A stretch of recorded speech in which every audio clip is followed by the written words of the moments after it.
नमस्कार दोस्तों, कैसे हैं आप सब। सरस निःशुल्क भोजन में आप सबका स्वागत है। आज शनिवार है। आपको एक शनिदेव की कथा सुनाते हैं।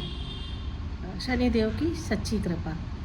उज्जैन नगरी में एक सुदामा नाम का वृद्ध किसान रहता था, जो सीधा साधा था। उसके पास साधन कम थे, लेकिन वो लोगों की मदद करता था हमेशा।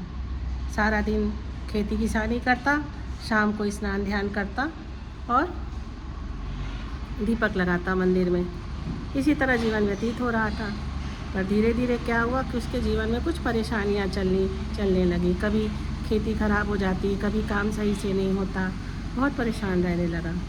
तब उसने सोचा कि मेरे कर्म अच्छे होंगे तो मुझे परेशानी क्यों मिलेगी, और मैं कोशिश करता हूँ अपने कर्म से ही अपनी परिस्थितियों को सुधारूं। क्योंकि उसका दृढ़ विश्वास था कि यदि हम अच्छे कर्म करते हैं तो हमारे जीवन में परेशानियां आ ही नहीं सकती हैं। अच्छे कर्मों का फल अच्छा ही मिलता है। फिर वो दिन निश्चय करके सुबह नंगे पाँव जंगल चला गया, सेवा भावना लेके। जाते जाते उसने देखा कि रास्ते में एक मंदिर मिला। शनिदेव का मंदिर था।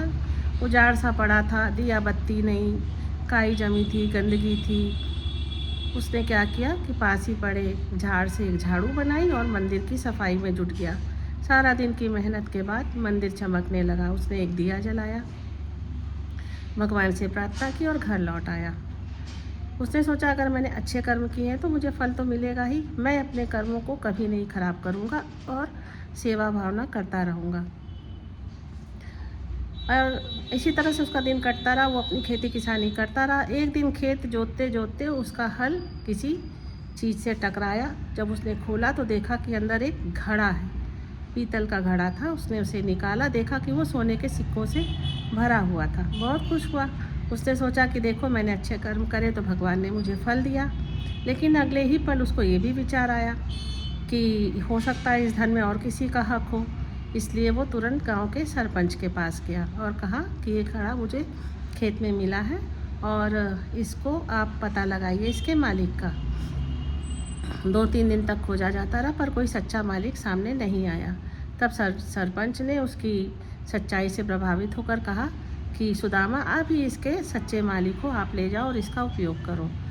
उस धन से सुदामा ने अपने खेत की मेड़ें बनवाई, अच्छी खेती किसानी करी, मंदिर बनाया, उसमें प्रतिदिन दीपक जलाया, पाठशाला खोली गांव में, और जिसके जो मदद करते बना करा। एक दिन शाम को वो दीपक जला रहा था मंदिर में, तो उसे कुछ हल्की सी परछाई महसूस हुई। उसने पीछे घूमकर देखा तो एक नील वर्ण वृद्ध पुरुष बड़े ही अलौकिक रोशनी के साथ खड़े हुए थे।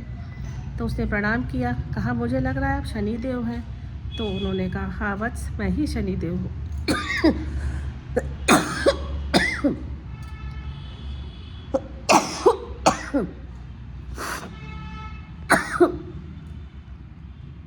सर्दी जुकाम का मौसम है, आ ही जाती है खांसी, कोई बात नहीं। शनिदेव की कृपा से सुदामा ने अच्छा जीवन व्यतीत किया।